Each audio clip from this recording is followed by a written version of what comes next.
I've discussed Ever After High several times now. I've covered the first 2 seasons of this charming fairy tale, but now it's time. The big one. Arguably the best the show has ever been, the fan favorite, show-stopping finale for season 2, Thronecoming.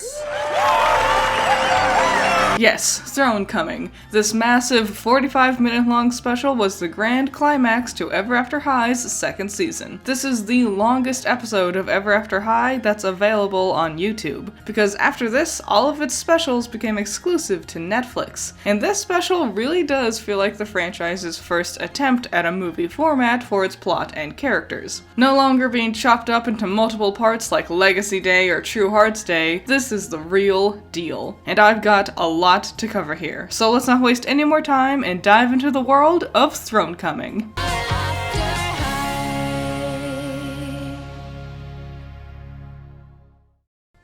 So we start our story with the narrators explaining what Thronecoming is. The students will put on a parade and build their own floats for it. There's going to be a book ball tournament, which is this universe's equivalent of football. And finally, there's going to be a big old dance where the students will vote for this year's homecoming queen. Oh, and king. Whatever. The queens. So yeah, it's basically like your average high school's homecoming week. Though a fun aspect for this special is that we all could actually vote on the Thronecoming winners themselves. And this year, all the voting is going to be on the MirrorNet. What a fun way to involve the audience with the show. It helps make it feel like this is our Thronecoming as well. You technically come from a long line of queens. I mean, her name is literally Raven Queen, so...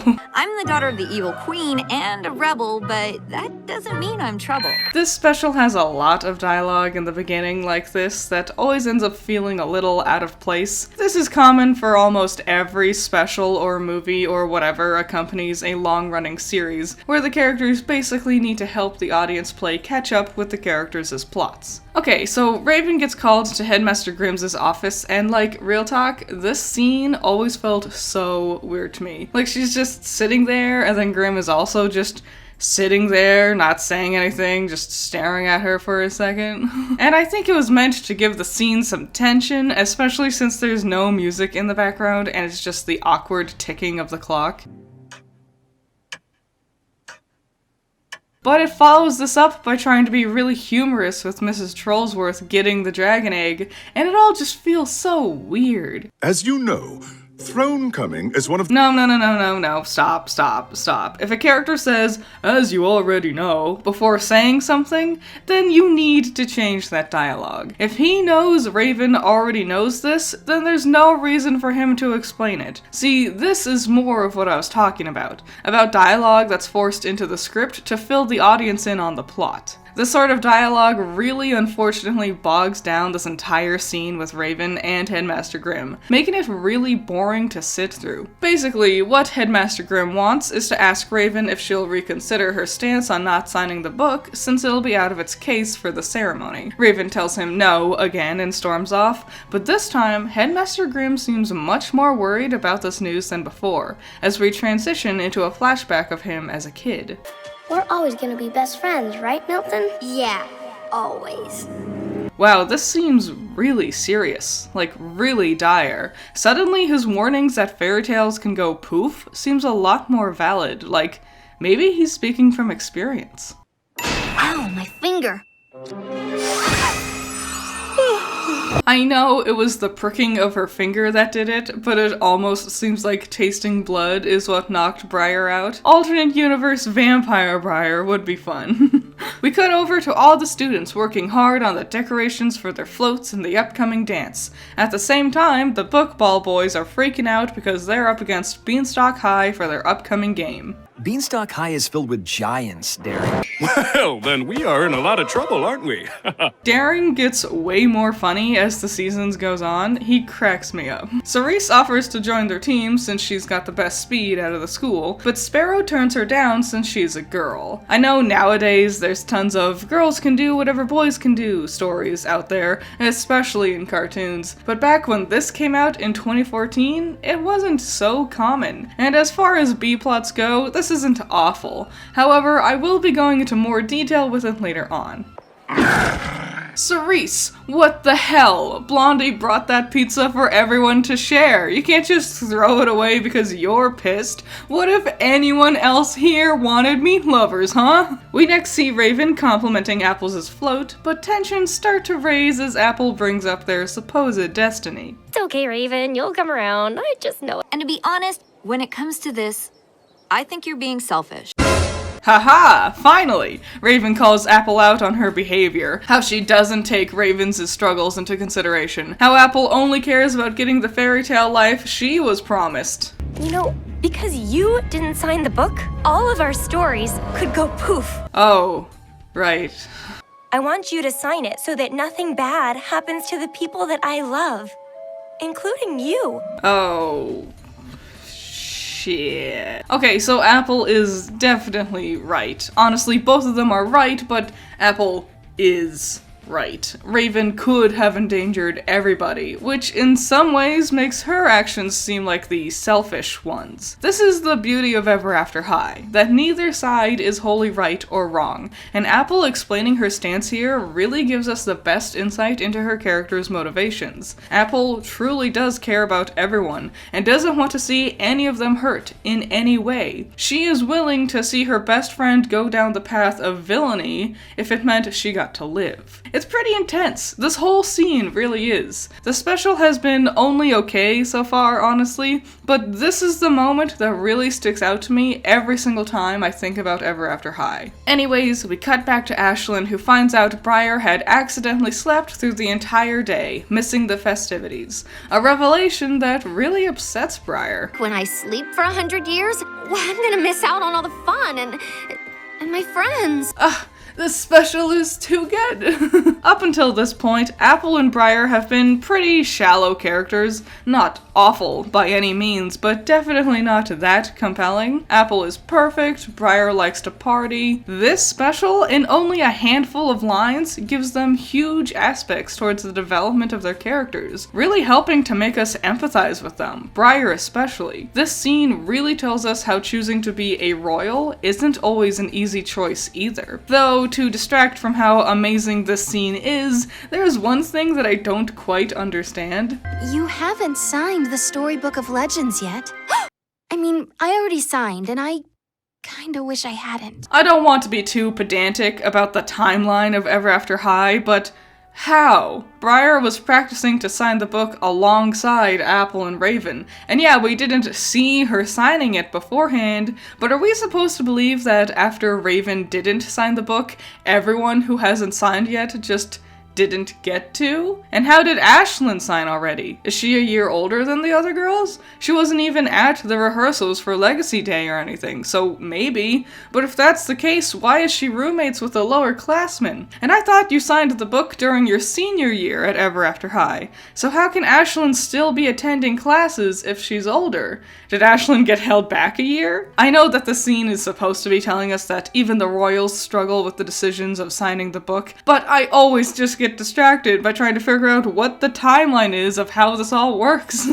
The next day, the class takes a magical field trip to Heritage Hall, and oh my god, I love this. Inside the hall, the kids' parents have left behind gifts for all their children that are meant to aid them with their destinies. I always loved this part. The kids get their gifts to varying degrees of excitement. Most interestingly, Cedar gets Revealer Rays, basically magical glasses that can find hidden secrets in objects and things. How specific and interesting. Alright, Cedar, I really want you to make sure you hold on to these and never forget about them.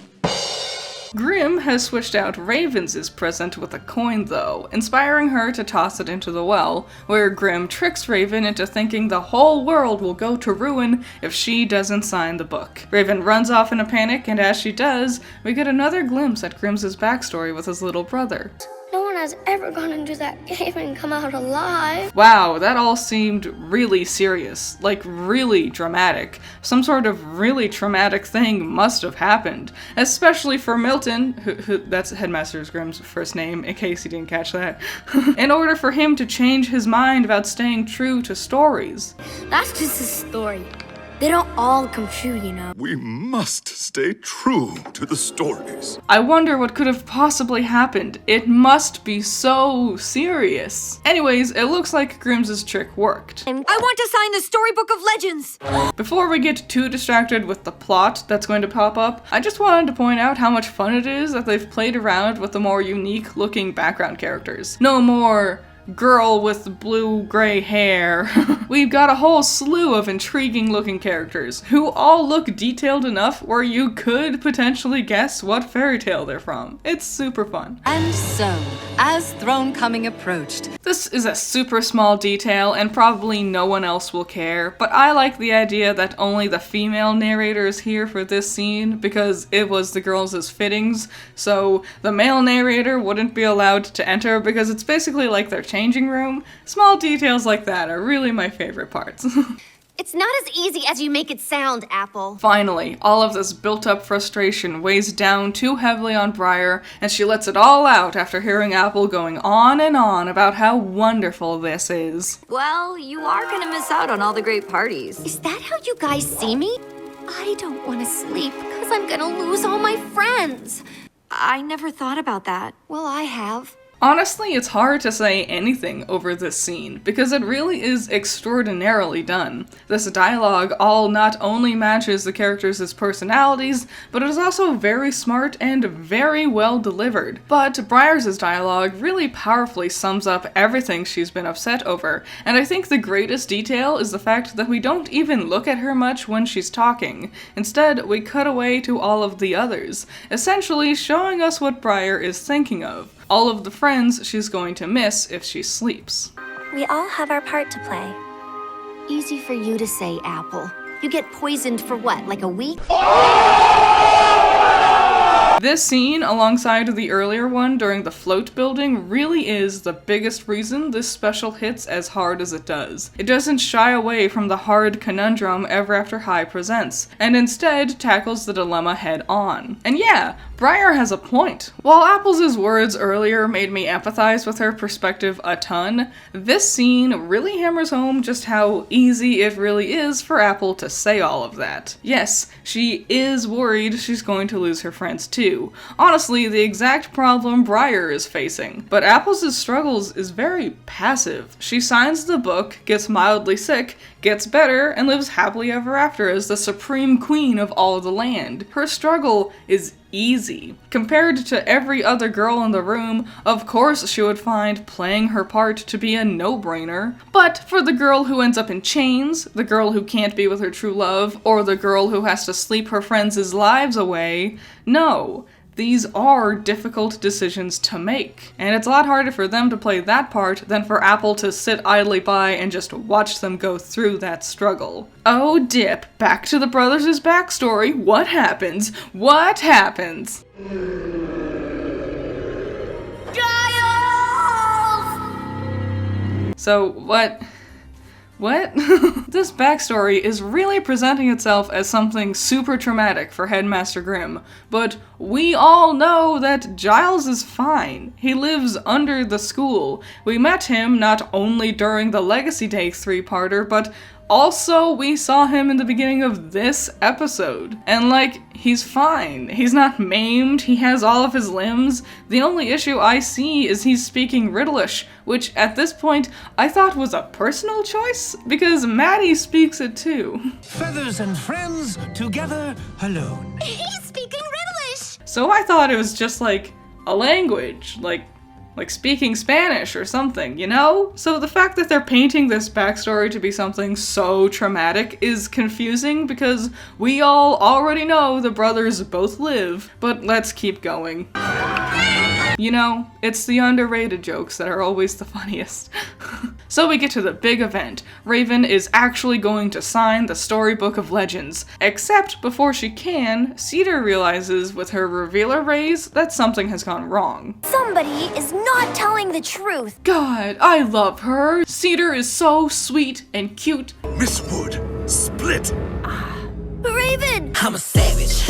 My revealer rays only tell the truth, and that is not the real Storybook of Legends. So bad news. Raven can't sign the book. Bummer. But Raven, Apple, and Maddie go looking for the real Storybook of Legends so Raven can sign it. The girls head to Giles Grimm to ask him for help. Feathers and friends, together alone. Ah, that's how he greeted them last time too. Oh, so cute. What good attention to detail. We then get another quick flashback of the brothers, and despite the fact it's Giles's flashback, it's a scene that doesn't have Giles anywhere in it.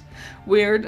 Anyways, we cut to the next day, where their book ball tournament is underway and things are looking pretty bad. I'll stay on the bench, yeah! Ladies and gentlemen, that was the funniest joke in all of Ever After High. It literally makes me laugh every single time. The boys end up doing as bad as you'd expect before Daring decides to take up Cerise on her offer from before.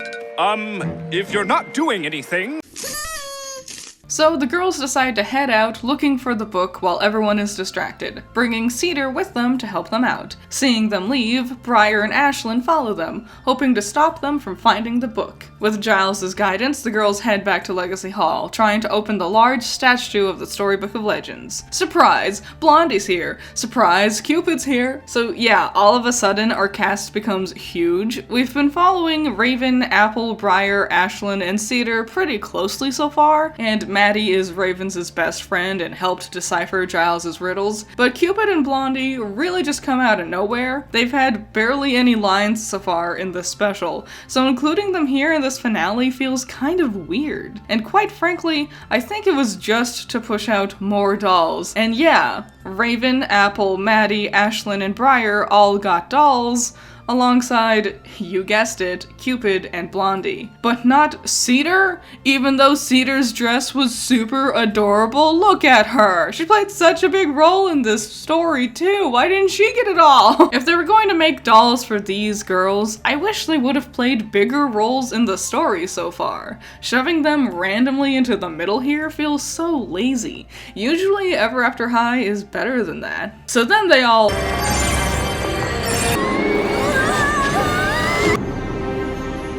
Oops! The girls figure out they need to find a page from the Storybook of Legends hidden within each of their stories, but the girls have no way of knowing whose story is whose, so they just have to guess and jump in. And I really love this part. Ashlyn ends up in Pinocchio, Cedar's in Goldilocks, Cupid's in Cinderella, Maddie's in Cupid's story, Blondie's in Alice in Wonderland, and Apple ends up in Briar's story.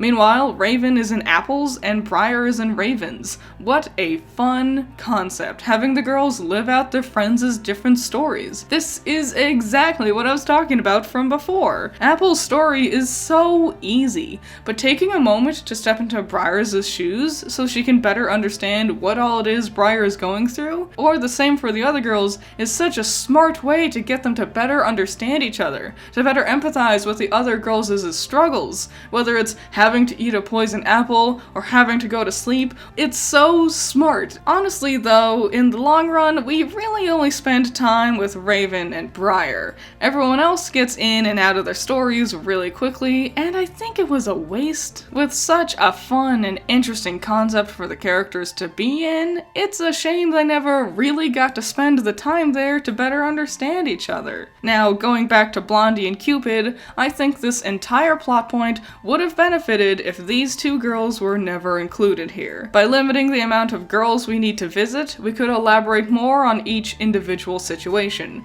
And honestly, I think leaving Ashlyn behind would have helped too. While she's a good emotional support character for Briar, I think seeing Briar branching out on her own would have been even better. After all, Ashlyn also got a lot of screen time in True Hearts Day. What I would have done is keep Briar, Apple, and Raven the same, but then have Maddie inside of Cedar's story and Cedar inside of Maddie's story. We could briefly cover their bits, throw in some comedy, and then spend much more time focusing on the other three girls' struggles. I'm in Briar's story. Well, as long as I don't... No. Apple, babes, how the hell did you bumble that up so bad? It was immediate. You didn't even finish saying your second full sentence before doing the exact thing you were just saying not to do. So we interrupt this plotline, seeing most of our girls in dire straits, even though more than half of these cliffhangers won't be touched on again. And we go back to the book ball game, where Cerise easily wins thanks to her speed. And then that's it. That plotline is over. Ever After High wins! I don't know, I kind of expected more. It wasn't even, like, thrilling. I felt like it was more a waste of time and unnecessarily interrupts the flow of the storybook plot thread. So, let's take a sec to go over what we could have done instead, because after all, in my hypothetical, now we have 3 other girls who could have helped participate in this storyline. If we dropped Blondie, Cupid, and Ashlyn from the storybook plotline and instead put them into the book ball plotline, we could have expanded on this idea more. It would be a fun way to show that even girls with long hair and wears skirts and heels can be interested in sports, and it would better suit the idea that girls can participate too, by including more girls than just Cerise, who is already really sporty. Here's what I would do. Have all 4 of these girls express their interests in helping the team. Then Cerise would help the team thanks to her incredible speed, Cupid would help thanks to her flying skills, Ashlyn would be totally in sync with Hunter, meaning the boys could still even help participate in the end, and I would give the couple more to have in common than just being into nature stuff. And Blondie would be their assistant coach, finding the play that would be just right against the Giants. And as a bonus, we could have even given them some snazzy uniforms and made dolls for them too. A Thronecoming Queens set and a Thronecoming book ball set. If there's too many characters in one plot thread and not enough in another, then maybe take a step back and re-evaluate how you want your characters' plot lines to play out. Anyways, we get back to the girls, one by one coming back from finding their pages. Oh, I don't ever want to go home with you on break. You must eat. It's your destiny. I think the creepiest part of this story is the fact that this lady is some representation of Raven herself. Anyways, all the girls make it back and Briar realizes Apple must have fallen asleep while inside of her story. Briar, wait! It's too dangerous! I have to! She's my best friend! That's some good friendship right there. And it's obvious by watching the series that, yeah, they are. And while they might have been at odds during this special, the girls are still best friends, no matter what. What the fuck? This is the scariest thing I've ever seen. What the hell? What the hell? Nothing else in the show comes even close to being as unnerving as this creature. When it moves, it leaves behind its body where it once was. What is this, a demon? If you're wondering why I'm uploading this video in October, this is why. This monster truly gives the climax of the special an extra oomph in making it super tense and super memorable. And for a kid, I could only imagine this being the most terrifying thing in the world. This is just pure nightmare fuel. Briar is able to get her page and saves Apple too. You saved me. Of course. We're best friends. Yay! Friendship! The girls make it safely back to Giles, who takes their pages and makes a brick. Wait, what? That doesn't look like the Storybook of Legends. No, instead, this is a spell that helps break Giles' riddle-ish curse, allowing him to speak normally again. Giles, you can talk!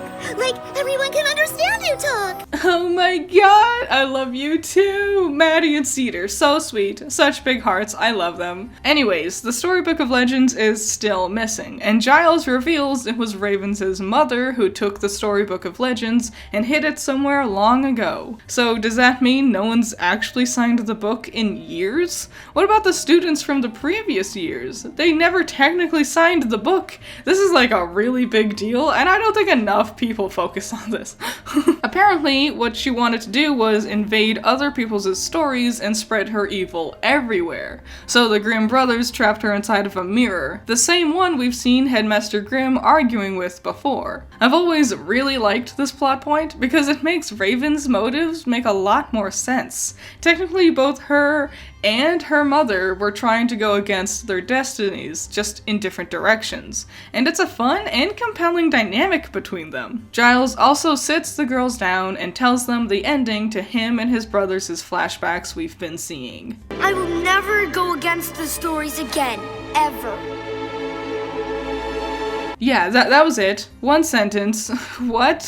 Now I might have had some gripes about the other plot lines, but that was just because they were so compelling, I wanted to see them expanded upon. This whole thing with the Grimm brothers was dumb. Everything with them being kids was pointless. Giles reveals Milton cursed him to speak Riddlish and banished him under the school, so it was all his own fault? Why so many shots of Milton standing around looking sad? If he regrets his actions, just talk to your brother. You just banished him to the basement. You could still get lunch together. And the stuff with them being kids and the Troll's Den was nothing. Nothing came of it. What a waste of our time. There was definitely a way we could go over this backstory without just interrupting us every 5 minutes. Or at the very least, have their adventure in the cave have more of a finale than just everything was fine. Like, I understand why Milton's worry changed his mindset, but what happened with Giles? Maybe if he actually met a troll inside of the den and the troll expressed how much they hated being discriminated against for being a troll, then maybe that way Giles would realize not every story is meant to be followed to a T. That would make sense, but as it is, no. Just nothing happens. Don't be suspicious, don't be suspicious. It's finally time for the Thronecoming dance. That means fun, fancy, beautiful new outfits from all the girls. And just the girls. No boys, nothing. I know they got cool looks for Legacy Day, but not here. In fact, all of the princes take their crowns off for this, so they look like even less fancy than usual? Whatever. I feel like I was the only person who ever actually cared about getting dolls for the boy characters, but at least the girls do look fantastic. But now, let's get this party started. I'm sorry I ever thought you were a damsel in distress, and you really saved us out there. Yay! So Cerise does sort of get a better resolution here for the book ball arc of this episode. Maybe it's just me, but I would have loved seeing all the guys and the book ball girls hanging out and having fun together, instead of limiting this to just Daring and Cerise. Anyways, Briar realizes that the evil queen used to stay in the same dorm room as her, so Briar borrows Cedar's revealer rays and sneaks back to that suspicious rug from before, finding a secret hiding spot and the real Storybook of Legends. I really do want to sign the Storybook of Legends. If I don't, that terrible vision that I saw in the mirror will come true. Wishing well. You saw the vision in the wishing well, dear. Which means the only way you know about it is if you put it there. The cat's out of the bag, and Giles and Milton finally reunite. I missed you, and I forgive you. Can we turn the page?